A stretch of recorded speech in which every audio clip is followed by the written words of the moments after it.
Well, good evening. This is Hound Dog Steve coming to you on the 8th of June, and I recently purchased a SJ4000 camera. It's basically a GoPro copy. I bought this from Extremesports.ca, and it was $100, and so I wanted to try that out, and so I took it out this evening in the Kayak, and I thought I'd take you on a little compressed trip of the sanctuary, which is a place that I kayak quite often, and just to give this a little workout. Now, the only thing it came with all the attachments, you know, that hook onto the little thing here, so you can put it on a belt or a helmet or a headset or what have you. All the attachments come with it. The only thing it didn't have was something to clamp it to something. So I went down to the hardware store and I picked up one of these for around about $5 and screwed my mount into the end here, and that works absolutely perfectly. You can clamp that onto anything. Just open those jaws up, good to go. $5 instead of the I don't know what they want for the actual GoPro clamp, but I'm sure it's a lot more than $5. Okay, so here we go. I'm going to talk you through this. I'm going to use a headset and to narrate, because I've actually speeded up this video a little bit, because it's actually a 45-minute paddle that I take you through the sanctuary, and I've compressed that down to about 13 minutes. So here we go.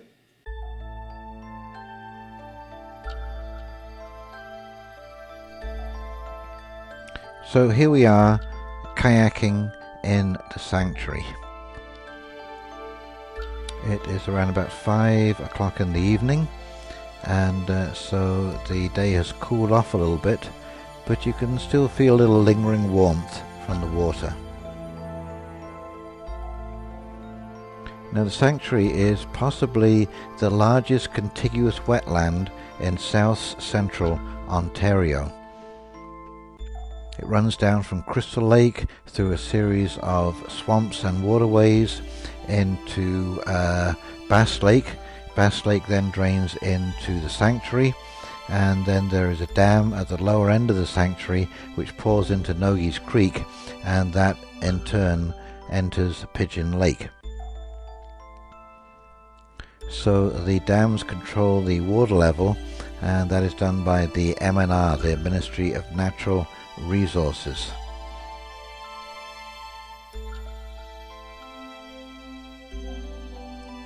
You can see there are quite a few bugs floating around in the sanctuary, and of course it is wetland.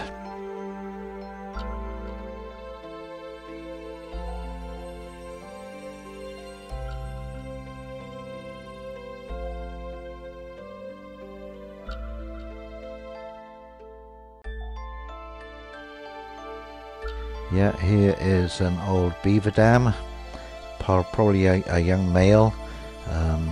Young males will go solo, and you know, actually what happens with beavers with the family is that when they get too large for the land to support the number of beavers, then the whole family just splinter and they all go their own ways, and solitary males will hang around until they find a female and they can start a family of their own. Now, you can obviously see that I have speeded up the video to 3 times normal speed, because this is about a 45-minute paddle, just to take you around some of the little spots that I like to poke around in when I'm out kayaking.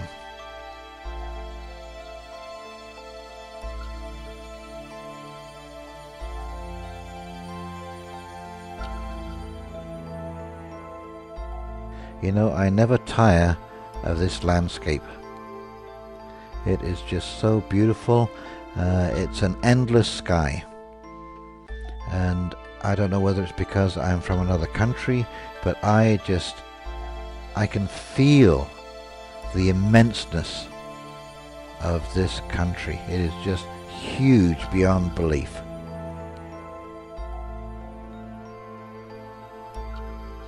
And of course there are waterways, lakes, wetlands and swamps basically right the way across Canada from one side to the other.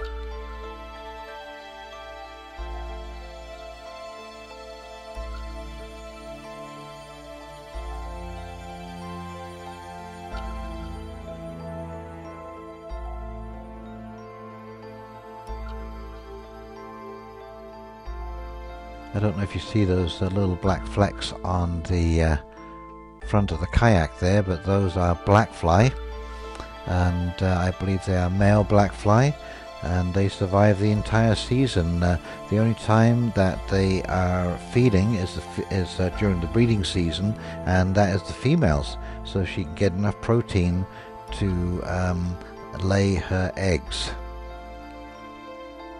And interesting enough, the black fly are one of the few pollinators of the blueberry, and they are also great indicators of water quality. You don't see black fly in stagnant waters. They're not like mosquitoes. They like absolutely pristine water. So you can see by the fact that there are black fly here that this water is pretty clean. And of course that's what wetlands do, is they filter water. The toxins remain in the land as it runs into the waterways, and you are left with just pure clean water. Now I did do some water testing in this system for the Kawartha Lake stewards, and very low E. coli and coliform count. So these waters are probably safe to drink. I'm not recommending that you drink this water, but they are probably safe to drink.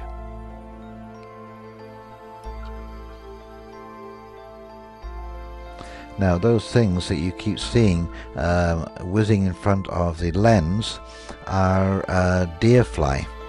The deer fly have just had a hatch, and you may see some dragonflies as they go around and clean up these little critters.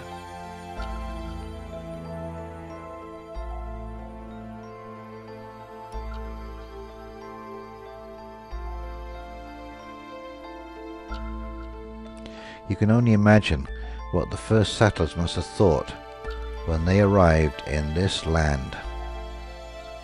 And of course, you know, one of the first things that the British always do is they map all of this land.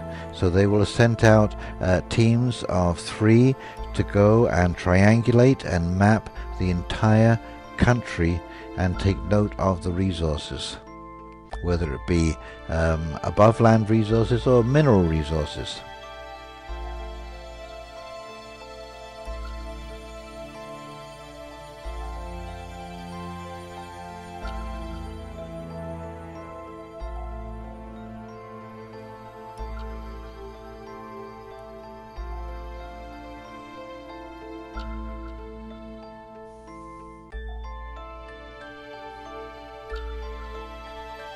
This bridge here is called Watson's Bridge. And once you go beyond this bridge, you are basically on roads that are not maintained by the township. They're privately owned. And of course there are many trails up there for the ATVers. Look at the pigeons. When I first came here, there was probably 2 nesting pairs, and now 10 years later there are probably about 20 or 30 pigeons reside under that bridge.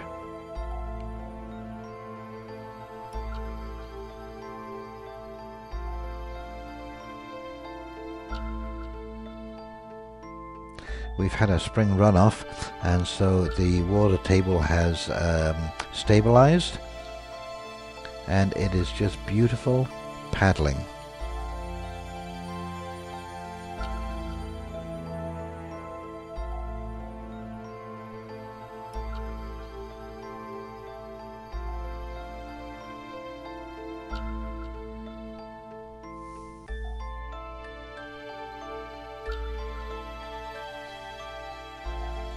It's hard to believe how many shades of green that you can actually have.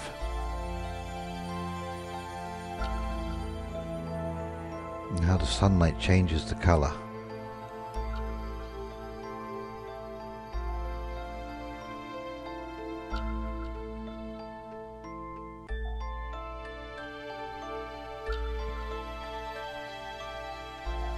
I have paddled up here in every season. Look at that, isn't that beautiful? And every season has its own character. I should maybe redo this in the fall when the lily pads have gone and the leaves are off the trees. It is just a completely different feeling.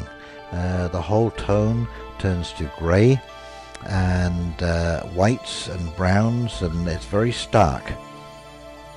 And of course in the wintertime I actually come snowshoeing up here. So it's a year-round recreational area. And I'll tell you, snowshoeing up these lakes in the wintertime is just an incredible way to get your exercise.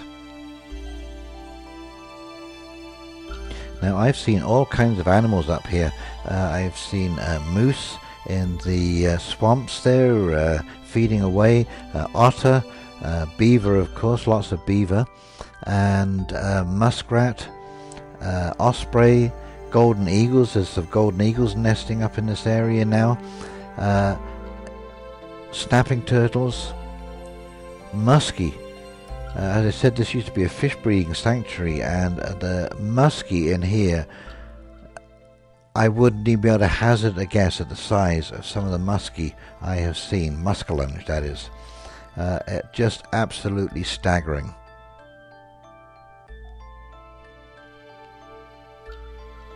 So this is what I like to do after work. I come up here probably at least once a week in the summertime, and as I said, there's no Wi-Fi. There's very little noise. You might hear the odd ATV going by or the odd car, but other than that, it is just the sound of my paddles lapping in the water and the sound of the bow wave brushing up alongside the kayak.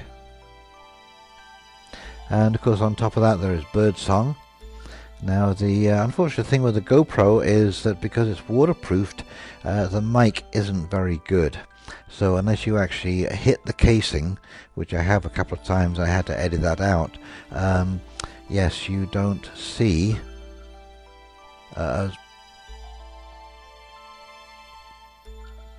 you don't pick up any of the bird song, but there is quite a lot of noise out here as far as natural stuff is concerned.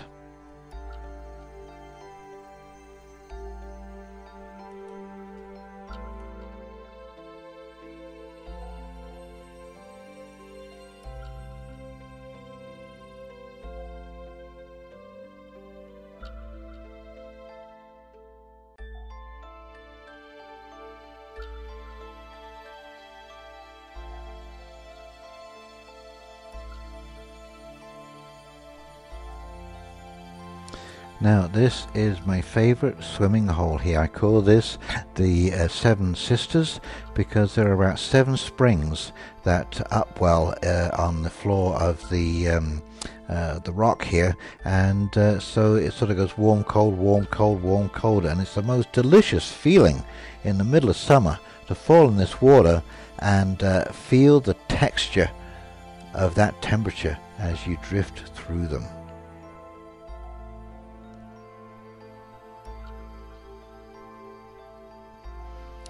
Yep, look at that sky. Look at that sky. Isn't it beautiful?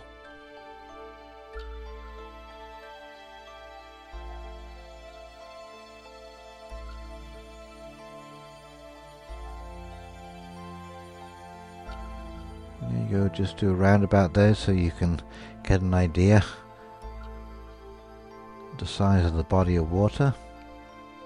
And it's quite deep here. I've been swimming here, and it is probably about 8 to 10 feet deep in places.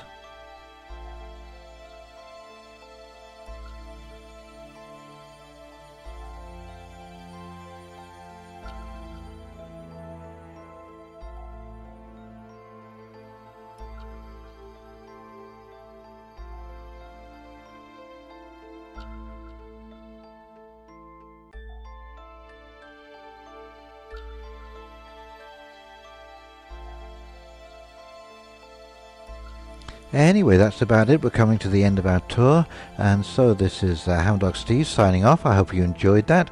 If you did, please like and subscribe below, and we will talk to you very, very soon. You take care, you have a great week, and I'll be doing some more videos over the weekend. See you now. Bye-bye.